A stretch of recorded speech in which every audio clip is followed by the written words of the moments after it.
Хәерле кич. 7 майда легендар җырчы, Татарстанның халык артисты Рәшит Вахаповның тууына 115 ел була. Заманында иң күп һәм уңышлы гастрольләрдә йөрүче артист буларак танылган, профессиональ эстрада башкаруыннан нигез салучы булган күренекле шәхесебезне Таяну нуктасы студиясында искә алырбыз.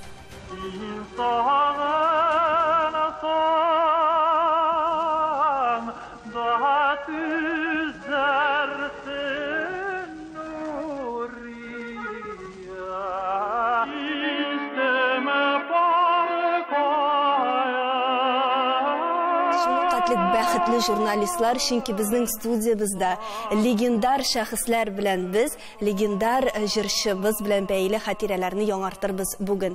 Сез барыгыз да Рәшит Вахаповны күрдегез, беләсез, таныш, ничегрәк танышып киттегез? Ринат абый, сездән башлыйк әле. Мин Рәшит абый белән бик яшьли таныштым. Чөнки алар бик гастрольгә йөриләр иде ул вакытта. Мин әле 5нче класста укыганмындыр инде, белмим. Минем бөтен теге теләгем аның җырлаганын тыңлау иде. Нишләптер менә шулай туры килде, Рәшит абыйны хатыны белән гел минем бабайларга квартирага кертәләр иде. Кунар өчен инде ул көнне. Мин шуңа иң зур сөенечем иде ул минем. Чөнки бүген мин акча түләмичә генә Рәшит абайды тыңлайым. Аны тыңласка мөмкин түгел иде. Ул гаҗәеп шибәр, акыллы кеше иде бит. Минем бабай инде әйтеп куя, менә бу минем улымны алып барырсыз концертка, шунда гына кертәм мин. Алып барабыз. Ул вакытта сезгә ничә яшь иде? Миңа инде ул вакытта ничә яшь булды икән, точносы гына. Бәлки шул 4нче, 5нче классларда укыйдым микән инде шул вакытта. Но мин үзем дә бик җырларга яратадыр, җырлап йөридем гел. Шуңа күрә мин Рәшит абыйның җырлаганын ничек дип әйтим. Мәйтәм, бу каян чыга икән аның менә шушындый гүзәл тавышы, матур тавышы. Әйтәм бит, ул менә безнең клуб, ул мәчеттән сүтеп эшләнгән клуб, ул озын иде, ул 100 метрдан артык, 150 метрларына бер. Менә шуңа мәйтәм, бу ничек монда җырлап, монда ишетелер микән инде аны җырлаганы. Шуңа күрә алгарак утырырга тырышалар идем мин. Әйбит. Менә җырлап җибәрә. Менә каян чыга ул тавышы, белмим. Ул иң арттагы рәткә барып бәрелә шикелле тоеладыр миңа. Шул кадәр халык шыгырым тулы була инде, әйбит. Ул безнең зур иде, ул 1500 хуҗалык иде анда. Халык шыгырым тулы була инде клуб. Әйбит, менә анда бит бер инде ничек ишетелгән ул тавышы шул кадәр. Дигән әйбер булмаган. Юк инде анда бер инде клуб, мәчет бит инде ул, элеккеге мәчет. Менә шунда җырлап җибәрәдер, бөтен халык таң калып тыңлыйдыр. Кай вакытта миңа эләкмәйди, безгә кертмиләр иде, башка кешеләргә кертәләр иде, минем өчен ул трагедия булды инде. Чөнки әйтәм, ничек бүген акча юк бит, билет алып кергән. Ул вакытта нинди акча турында. Шуннан без нәрсә эшлидек? Шушы зур клубның идәнен бер-икесен алабыз да, йомшартабыз, тигенитәбез, теге кадагына чыгарабыз да, шунда аста утырабыз, тыңлап. Тыңлап түгел, башлануга, халык кирип бетүгә, анда шыгырым тулы була инде ул. Biz şul idənini açıb, barımızda malайlar birəm kirəmiz. Malайlar büyük küp idi bizim avulda. Şul kadar küp, bizim uramdağına 40 malay idi. Mında indi art qıratlarga gana barıb jüyді түгіл, idən aslarına da düşkər indi. Әйе! Ринат әфәнді, sizning tanıшу nişigirək buldu, nindi kişi bularak isegizdə qaldı ekan? Min Rəşit Vahapov bilən bik soң tanıştım. Onun bilen күрешү, аны күрү мин бала чакта булды. Без ул вакытта Бигүти дигән Буа районының иң ерак авылларының берсендә яшидек. Әтиемән иманда укыталар иде. Менә шунда концерт килде. Рәшит Вахапов концерты, Җавахирә Сәләхова концерты. Ул концерт минем күз алдымда тулайым тора. Чөнки мин аны бер мәртәбә генә күрдем, һәм ул минем аңымда менә аңыма сеңеп калды. Рашид абый килеп чыкты, бабочкадан җырлап җибәрде. Без балачага инде менә булай итеп, астан Рашид абыйга карап, аның ботинкасын инде, аның бабочкасын инде, аның күлмәген инде, аның авызында теше бармы, юкмы дип бөтен нәрсәсен тикшереп карап утырдык. Менә Рашид абый мәхәббәт, спай киенгән, үзен-үзе гаҗәеп тыйнак һәм культуралы тота белгән кеше кебек шәхес булып минем күз алдыма балачактан калды. Бу беренче күрүдән беренче мәхәббәт булды. Һәм ул мәхәббәт минем бүгенге көнгә хәтле йөрәгемдә саклана. Мин инде аның турында пьеса да яздым, аның турында поэма да яздым. Рашид Вагапов исемендәге фестивальләрнең күбесендә мин катнаштым. Ул минем өчен иң бөек татарларның берсе. Шулай. Фуат абый белгәнебезчә, ул җырлатып та караган һәм үз бәясендә биргән дип ишеттек. Бу сүзләр дөресме? Бер вакыт авылның колхозның партия секретаре, бер вакытта укытучыбыз Гөлсем апа Хусаинова язу язып җибәргән миңа. Фуат энем, сине Күкмарага чакыралар. Анда Җәүһәрия Хәбибуллина дигән мәдәният йортында эшләүче сәнгать җитәкчесе махсус атап шалтыратты, син менә иртәгә анда барырга тиеш. Нәрсәгә икән? Анда Рашид Вагапов дигән артист килгән, шуның концертын карарга чакыралар. Шулай итеп, инде мин башым күккә дигәндәй, ниһаять бу җырчының үзен дә күрәм икән дип, Күкмарага әлбәттә бардым. Анда мине генә түгел, әнә шул Казанга фестивальгә уздырылган барлык үзешчән көчләрне дә чакырганнар. Безне беренче рәткә утыртып, тизеп утырттылар име, һәм инде концерт карадык. Безне шул 15ләп үзешчән артистларны, башкаручыларны дип әйтик, җыйдылар бер бүлмәгә, менә Рашид Вагапов белән очрашырга. Ул инде гримнарын салып, гадәти киемен киеп, шул бүлмәгә керде. Анда пианино тора инде. Мин иң кырыйда утыра идем, менә син нишлисең? Җырлый идем, абый. Нәрсә җырлыйсың? Үзе пианино артына утырган инде. Менә сез җырлый торган җырны, Зөләйханы. Шулаймы? Һәм уйнап җибәрде. Әйдә, башын селки. Җырла әле. Менә шулай итеп, мин аның алдында Зөләйха җырын башкардым. Нинди бәя бирде иң мөһиме? Синнән җырчы чыга ала. Сиңа укырга кирәк. Индус абый, менә кем генә искә алса да, Рашид Вагапов, менә ул вакытта Рашид Вагапов, әйтерсең лә бөтенләй дә башка җырчылар булмаган кебек. Ни өчен Рашид Вагапов шул дәрәҗәдә популяр, шул дәрәҗәдә зур югарылыктагы кеше булды икән? Ни өчен шулай танылды икән? Аның сире нәрсә дип уйлыйсыз? Менә ике Ринатны һәм Фуатны тыңлаганнан соң шушы бийек җырчы тагын да биегрәк күренә. Ни өчен дигәндә, ул җырчы гына түгел, ул безнең тарихыбызның бөтен төбе тамыры белән күрсәтә алган кеше, үзенең җыр моңы аркылы, җыр дәрьясында. Менә мин аны тыңлаган вакытта үзем дә шул дәрьяда сизәм үземне. Ни өчен дигәндә, чөнки менә Тукай юк язган, чанның Тукай елы бит быел. Тукай язганча, менә шушы затлы җырларны тыңлаган чагында күз алдына тарих бөтен тулысы белән килеп баса. Тукай шулай дип яза. Шукай һәм безнең шушы бийек җырчыбызны тыңлаганда да нәкъ шул хәл. Күз алдында менә безнең шушы бийек тарихыбыз, аның данлыклы җырлары, аның авыр вакытлары әлбәттә, авыр язмышлары, бөтенесе күз алдында килеп баса. Һәм шул вакытта инде әгәр дә бу кешене без чын мәгънәсендә менә аның эчке дөньясы чагыла икәнен күрсәтмәсәк, ул дөрес булмас иде. Adam баласының ішкі dünyası ул әлбәттә иң кирәкле нәрсә.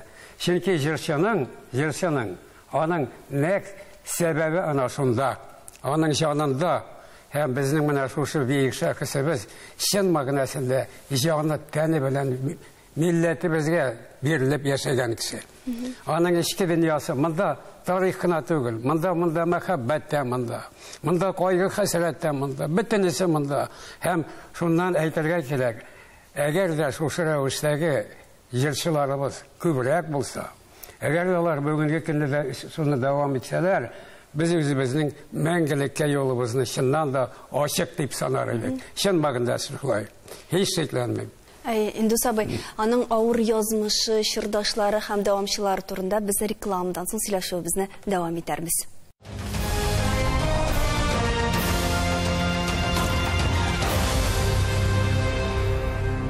Таяну ноктасы студиясында легендар җырчыбыз, шәхесебез Рәшит Вагапов турында әңгәмәбезне дәвам итәбез. Рекламага кадәр берникадәр хатирәләрне барлап чыктык. Луиза брос төртеп тә җибәрмисен, изрәп тә тыңлап торабыз. Шул дәрәҗәдә кадерле хатирәләр. Бер яктан, икенче яктан инде аның сөйләүчеләре шундый тәмле итеп сөйли беләләр. Монда безгә эш юк, Аллага шөкер дип кенә торасы. Алайда Рәшит Вагаповның биографиясына күз салсак, артык инде нечкәлекләренә кереп китмичә генә укытучы булган кеше, Актук авылында да, аның тирәсендәге авылларда да укытучы булып эшләп алган. Аннан соң инде Мәскәүгә киткән, дөресрәге инде Мәскәүгә китәргә мәҗбүр булган дип әйтсәк тә була. Ул чорында анда да әле артыннан халык дошманы дип танылган Вахап мулланың улы дигән, менә шул кара сакалы дип әйтик инде, ияреп йөргән.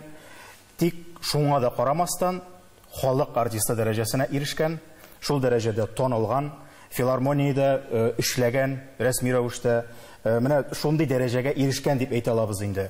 Ренат әфәнде, бу эзәрлекләү дип әйтик инде. Ул кайчан туктала икән?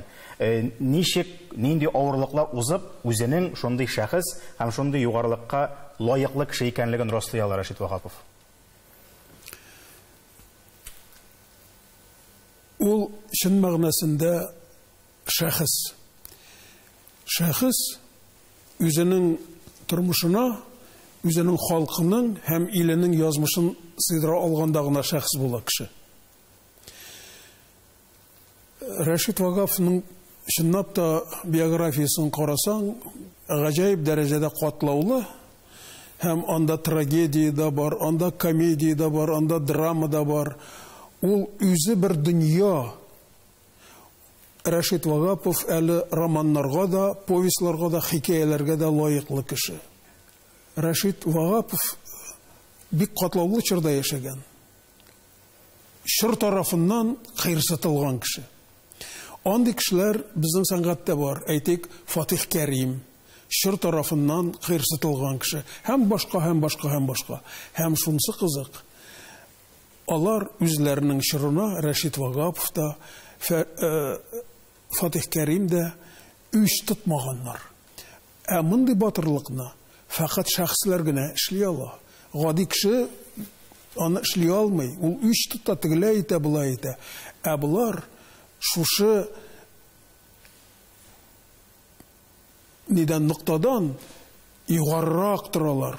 Үчләшү ноктасыннан югаррак торалар. Шуның эчендә ул бүйек җырчы дип аталырга хаклы. Шуның эчендә анарга Казанда һәйкәл куйдылар.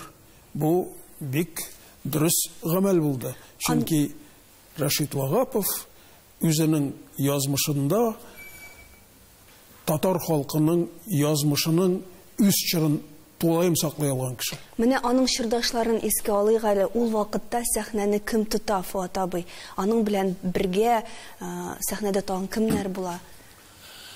Ул чорда бик көчле сәнгать әһелләре эшләде, бар иде. Әйтик, Рәшит Вагапов төркемендә генә дип әйтик. Инде Ринат Максумович әйтеп китте, менә Әзәл Яһудин. Шул чорның иң күренекле сәнгатьле сөйләү осталарыннан берсе. Алыштыргысыз баянчысы Гани Вәлиев иде. Менә Җавахирә Салахова белән икесе дуэт башкарганда һәр вакыт Гани Вәлиев аларга баянда уйный торган иде. Менә язмаларда да ул шушылай сакланып калган. Гали Җәмлиханов та ул теге төрле гармоннарда уйный торган иде. Шушы төркемдә була торган иде. Һәм инде әлбәттә Рәшит Вагаповның инде сәнгать юлындагы юлдашы, гомерлек юлдашы дип әйтергә мөмкин, Җавахира Сәләхова. Татарстанның атказанган артисткасы һәм әйтергә кирәк, нәкъ менә алар икесе безнең татар сәхнәсенә дуэт алып менделәр. Аңа кадәр юк иде кебек. Халык шуларның дуэтын тыңларга да йөри иде. Бик уста башкаралар иде алар. Менә Зөләйха әсәрен шул кадәр җырын инде җиренә җиткереп, гомумән Җавахира Сәләхова белән алар сәнгать дөньясында бик тә зур урын алып торалар иде. Һәм инде әлбәттә Җавахира Сәләхова булмаган очракта ниндидер сәбәпләр белән бит инде тормышта шулай була. Динә Сиражетдинова бу бригадада була иде. Зәйтүнә ханым биюче, ул Рәшит Вагаповның җәмәгате була инде. Менә шушылар. Менә аның дәвамчылары бармы? Шундый көчле, матур тембрлы, көчле тавышлы артистларыбыз бүген алар бармы? Әлбәттә, Рәшит Вагаповны кабатларга тырышучылар күп булды. Менә шулай бит, менә соңгы вакытта, аннан соң инде Илһам Шакиров булып җырлаучылар шулай бит. Рәшит Вагапов стилен кабатларга теләп, бик күпләр тырыштылар, булды андыйлар. Ләкин инде теге зур сәнгатькә килгән вакытта Рәшит Вагаповның менә бер әйткәне дә бар. Бер җырчыбыз айруча аңа охшатып җырлый иде. Әле ул узган ел гына вафат булды. Аның радиода язмалары бик күп. Аны тыңласаң, кара, бу Рәшит Вагаповча җырлый дип, шунда ук аңлап аласың. Менә аңа әйтеп торганын хәтерлим. Син Рәшит Вагапов булып түгел, үзең булып җырла дип. Чөнки менә Илһам Шакиров булып җырлау, аны да кабатларга омтылучылар булды безнең. Аңардан киткәннән соң гына мустақил рәвештә җырчы булып танылган, чөнки бик комачау итә андый бик җырчылар, шәхесләр.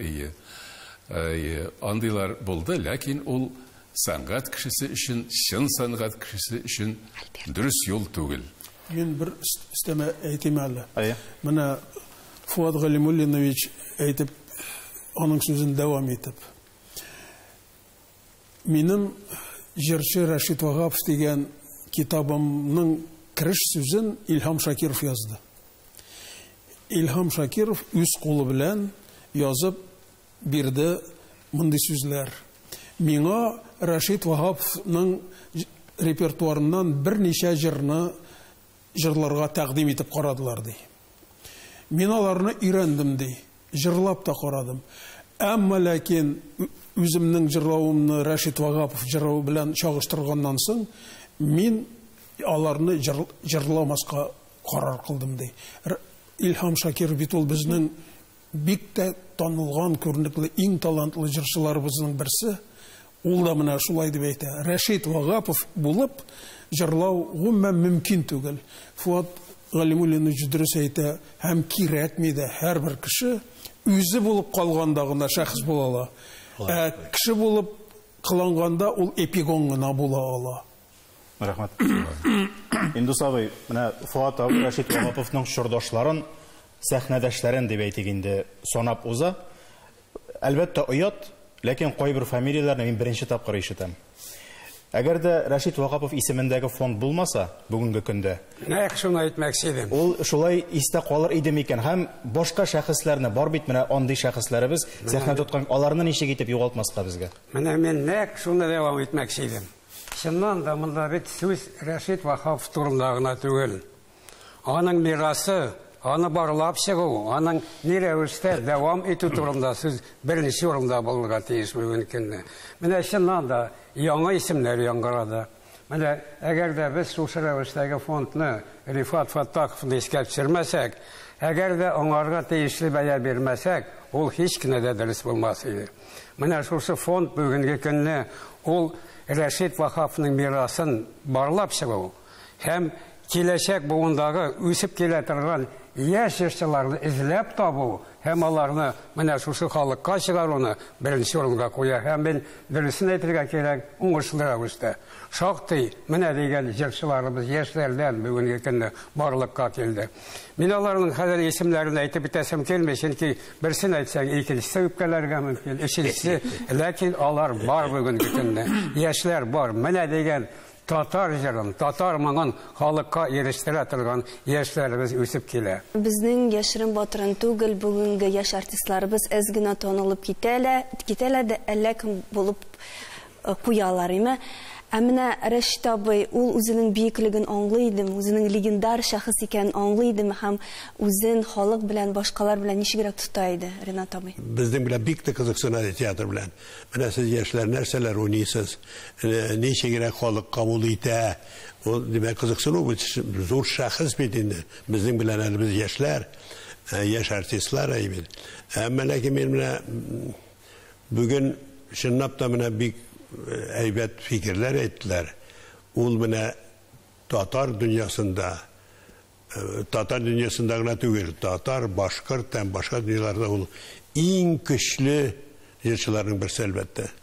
Шуңа күрә ул бик мактанып әллә ничек йөрмидер ул, бик гади иде ул. Аның белән сөйләшү рәхәт иде.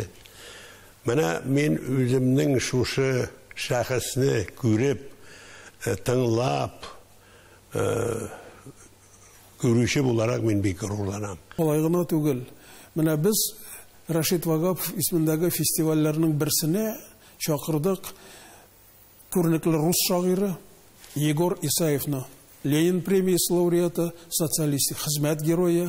Ул килде, чыгыш ясады. Без Рифат Ахметович белән анарга тыңлатып күрсәттек Рәшит Вахаповның язмаларын. Ул рус кешесе, чын мәгънәсендә теге рус кешесе Рәшит Вахаповның җырлавын ишеткәч шаккатып тыңлады. Какой голос ди. Аннар Саткилова, СССР-ның күренекле СССР җырчысы, тенор, Большой театрның теноры, әйбит. Я так не могу, как он поет, дип әйтте. Хотя я народный артист СССР, но я так не могу диде. Bütün халыклар эчендә күренекле һәм зур җырчы, зур шәхес иде. Менә шул ноктада бүген мөгаен тәмамлар бездә. Без инде бүген легендар шәхесебезне Рәшит Вахаповны искә алдык. Аның рухына дуга булып ирешсен. Бер яктан профессионаллекнең, икенче яктан халыкчанлыкның иң югары дәрәҗәсенә ирешкән шәхесебез Рәшит Вахаповның истәлегенә багышланган тапшырулар да, чаралар да инде 7 майдан башланып, ел дәвамында барыр дигән өметтә калабыз. Шуңа күрә күзәтеп барыгыз, һичшиксез мондый игътибарга лаек шәхесебез. Аның җыры белән башлаган идек, аның җыры белән тәмамлар бездә.